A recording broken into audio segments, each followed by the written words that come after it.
Hello, hello, hello, fun food fans. It's Karen Ricks, head chef here at our kitchen classroom, and I'm here today with our little Sue. Say hi to everybody. Hey! And we are mixing up some exciting fun here in the kitchen today, but today's experiment has nothing to do with food. What are we mixing up today, sir? Bubbles! Woo! Bubbles! All right, so it's hot here in Greece this summer, Hot. and we have enjoyed going out and swimming and splashing around in the water and even dancing in the rain when it gets really hot outside. So we are looking for some other fun activities that we can do playing outside with water. And what do we think of? Bubbles! Bubbles! So what we're doing right now is we are mixing up a little experimental mixture with a few different kinds of soap that we had here in the house and a special secret ingredient from our kitchen classroom. Can you guess what it is that's going to help make our bubbles extra strong? I'll give you 5, 4, 3, 2, 1. If you didn't guess it, sugar! Sugar. Now, why would we put sugar in our bubble mixture, sir? Are we going to eat it? Is that something we're going to eat? I don't think so. Soapy sugar. Yeah, that doesn't sound so good. So why would we add sugar to our bubble mixture? It's a liquid, so bubbles pop when there's not enough water in them, and sugar, well, what's liquid? Liquid and moisture. Okay, so Stronger bubbles. we've talked about this with some of the other recipes that we have made here at our kitchen classroom, especially baking recipes like cakes and cookies. When we're mixing up Like our chocolate ingredients, cakes. like chocolate cake, yes. When we're mixing up our ingredients, Or chocolate ice sugar cream. goes with our liquid ingredients, You right? forgot ice cream. In ice cream too, yeah, but we don't mix wet and dry in ice cream, do we? No, we just mix wet. Okay, so when we're mixing things like cakes and cookies and we separate our wet and dry mixtures, sugar usually goes with the wet mixtures. The reason is that sugar holds moisture. It helps to bring a liquid element into our recipes. So what we've got today here to add to our soaps is a little sugar syrup that we mixed up for ourselves. Can we taste it? It's still really hot, actually. What we did was we dissolved the sugar in boiling water.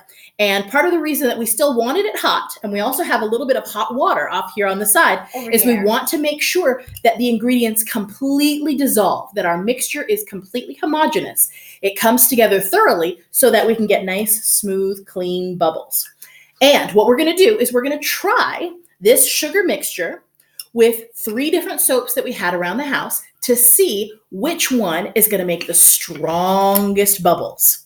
And then after we decide what kind of mixture we're going to use, what are we going to do, sir? Blow bubbles. I mean, We're going to blow what lots of else little do you- bubbles like we've done before? No, we're gonna make one like the size of my entire upper body. Something the size of your body? That's right. Instead of just blowing small bubbles, which we will do to test, we are going to take this experiment outside and we are going to try blowing some really, really big bubbles. And we're going to see just how big we can get them. So that's why it's important that we get the strongest mixture possible, that we can maintain the most moisture in our mixture so that the bubbles will hold their shape and take a lot longer to pop. And it's not like those cartoons where they blow the bubbles and then you get trapped inside the bubbles. That's not how it's gonna work, people. It would be really cool if we could make them that strong, though, wouldn't it? Yeah. All right. Well, I just pictured one of the cats getting trapped. No. Okay. We know that we're not going to be able to make them quite that strong with these ingredients that we have. Yeah, no but idea. No, but let's take a look and see how it comes together. All right. So what we have here are 3 different types of soap that we had right around the house. This first one over here is dish soap. That's right. Just our regular dish soap that we always have at the kitchen. Yeah, This one bath soap is a bath soap. And this we used for making bubbles in the bathtub. And then this last one is in powder form. What is this one? Let me taste that. You're going to taste soap? Yeah. What is this? Laundry soap. Laundry soap, that's right. And this is a special Let me- eco-friendly, let me no smell. phosphate variety. You can smell it, sure. Actually, it doesn't smell too bad. They all smell great, but the question is, what's going to make the strongest bubbles? Let's take a sniff test of all and see how we like them. Go ahead, smell them all. I want you to try too. Okay. Lift it up so I can go. Yeah, it has kind of a apple-y smell to that one, I think. I'll give that a 7. Okay. I mean a 6. All right. Let's check the bath soap. That was a 7. This one we know is floral. Of course, that smells lovely. I gotta give this a 9. You like that one the best? Yeah. It smells the cleanest and freshest. Can you smell this? Okay, go ahead, smell. What does it smell like? Nothing really. No, it doesn't really have much of a smell. I have to give that one a 3. All no right. smell. So we have just a couple of spoonfuls of each different type of soap in our mixing bowls here, and I'm going to add approximately half as much of our hot sugar syrup. It's still hot? It's still hot. How long is this going to take to cool? I want to taste them. Well, remember, when you heat a sugar element, it gets even hotter than regular liquid alone. Should I stir and this? boil? Yes, go ahead, stir it slowly to integrate it completely. So it's very important when you're dealing with hot sugars in your kitchen classroom that you always have an adult supervision and that you make sure it is extra cool before you ever touch or taste, because something with hot sugar syrups, especially a sugar syrup that has been boiling, can burn you even a few minutes after it has been taken off of the heat source. Even if you've been taking it out and you think it's cool, Yes. before you even do it, make sure you have something to protect your hands at least. Protect like your some oven hands. mitts. Protect your hands, yes, but it's even more important not to rush to put things with hot sugars in your mouth because you could severely burn your tongue, and that could send you to the hospital. We don't want anyone to get severely burned. Destroying your taste buds? You could do some very serious damage to your mouth, yes. And we don't want anybody to get hurt like that. No. Okay, so you've mixed up the sugar with the dish soap. How about the bath soap? You mix that one up, and I will mix up the detergent here. I want to see what they smell like after. Okay, you can go ahead and check the smell. See if they smell any better. I am going to add a little bit of our boiling liquid to this detergent because I can see here we've still got lots of granules and it's not quite dissolved yet. I don't think that's going to blow any bubbles. Looks What like do you think? shampoo, like the shampoo you use in my hair. It looks like a kind of a paste, yeah. It's very thick, but I don't think we can blow any bubbles out of that. So this is hot water. Again, Boiling make sure water. if you're using Do not very cook. hot water that you've got an adult supervision and you're very careful. Unless you are an adult. Even if you are an adult, you've got to be careful. Even adults burn themselves. Fingers off of burning. Yes, that's what Marco says on TV, but that doesn't mean that we want to burn ourselves, does it? No. All right, so is the sugar mixture completely mixed with the I'm soap quite so that sure. we can't see any of the different colors, striations in there? Yeah, let me smell this now. Okay, go ahead and smell.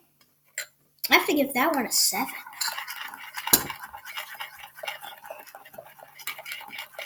Seven. No, I think I give this one a 6. Sorry. I'd say that one deserves a decent 8. Okay, but it's still the highest one. I guess you get to do more laundry since you enjoy the smell so much, huh? What about you? What do you say? Let's see.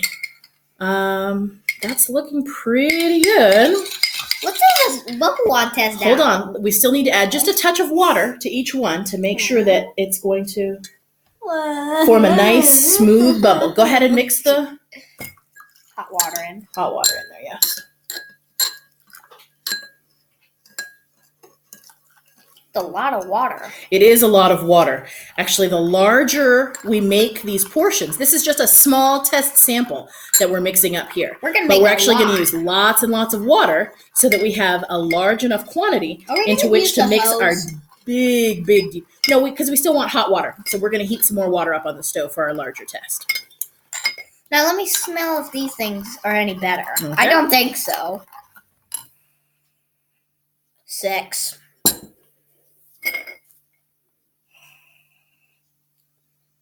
Five. The hotter it gets, the less you like the smell, huh? That still gives an 8. Okay. Laundry detergent still smells the best, according to our little Sue. Now it's time to take the spoons out and do a quick bubble test. Let's see just what kind of bubbles these make. Take the spoon out, please. All right, Making just sure set it's it not down. dripping. That's fine. We'll wash off the surface when we're finished. Okay, go ahead and give it a dip and then blow a bubble toward me. Let's see what kind of bubbles we get. Is there soap on there? No. Oh. Okay, pull it out. Now let me just straighten the thing. It's nice and straight. Okay, blow it toward me. Let's see. Blow it toward me. Oh, okay. Wow, I have some pretty good blowing skills. That was pretty good. All right. Let's check the next one. Go ahead. Bath soap is test number 2. Test number 1 was really big. Let's see if we can get any bigger. Blow it toward me. Ooh. Oh, I got 2. Oh my goodness, look at that. Can you see the soapy film that was still left there? Yeah, and I got 2 bubbles Ooh. that were about the same size as this. Right. That might have been just a little bit stronger. Maybe there's something in the bath soap that was holding it together more. Maybe it was the more soapy part. Like, because baths are way bigger than a couple dishes. I don't know. Let's try the laundry soap next. Test number 3. Operation Bubble Blow. Hey, I named the operation. Nice. It keeps popping. It keeps popping before I looked it up. I think this might be the weakest one. Okay. It looks like we're not getting enough surface tension from the laundry soap to even be able to hold a film on our bubble wand. Let me try something. What do you think we might be able to do to increase that? Put some more soap or more laundry stuff. More laundry soap? Well, that's the part that wasn't dissolving there. What did we say creates the moisture? Sugar. More sugar. All right. Let's try it. We're going to add a little bit more of our sugar syrup. I think it's too much. It's too wet. I don't know. Need something to hold it together more. It's like it's going thump, thump. All right, hold on. Let's mix that up again and see if I hear that that sugar. helps. That's not sugar. That's the undissolved laundry soap at the Wow, bottom. there was a lot of undissolved. I think the fact that it's solid and not in liquid form like the others is definitely affecting this test. All right, let's try it again. Operation test number 4 for bubbles. They keep popping. What's interesting here is we can see on the surface of this soap and sugar mixture that there's a slight film that's starting to form, just like when we held it up for the other bubbles. Let's see if we put it in there and just let it sit for a sec. Well, did you have to let it sit on the others? No. No, the problem is, I think the lack of phosphates in this particular soap, as well as the fact that all the soap didn't fully dissolve, are not allowing it to have the necessary surface tension to be able to hold a film. Let me try putting Hold on, let's rinse it off. Yeah, let's rinse it off. We don't want to contaminate the test here. The other ones weren't as much of a problem. We didn't need to wash It worked out a lot easier. All right, let's give one more test to the other 2, and then we'll make a decision about what's going to work best for our large-scale experiment. Blow toward me. Bubble, ready? Oh, oops. Try again. That happens sometimes. That happens a lot when blowing bubbles. That's okay. All right, go. Ooh, that was a nice bubble. Yeah, let's see. I want to see if I can get one off the wand. Okay. Nope, doesn't seem to get off. No? Okay, one more time. Bath soap. Ooh. Let me see if I blow a little faster. Okay. Ooh. I can still see the film hanging in the air for a second. Blow toward me, please. I'm trying to make a really big one. I know. Ooh, there's a good strong That's like the bubble. Wow, and look at that. This is the remaining film from that last strong bubble. That's like the size of your entire hair. That's a big bubble. That was Let a me try one very more big time. bubble. Okay, last time. Do you have a film? No. Sometimes it doesn't work on the first try. All right, blow toward me, please. That wasn't exactly what I was looking for. All right, here's what we're going to do. We're going to continue testing right here, but I think we're going to take these tests outside so we can really blow with a little bit more force. I want you to tell us, after 1, the liquid dish soap, 2, the liquid bath soap, And 3, The one the that we solid laundry detergent. Tell us, which one do you think will make the strongest bubbles?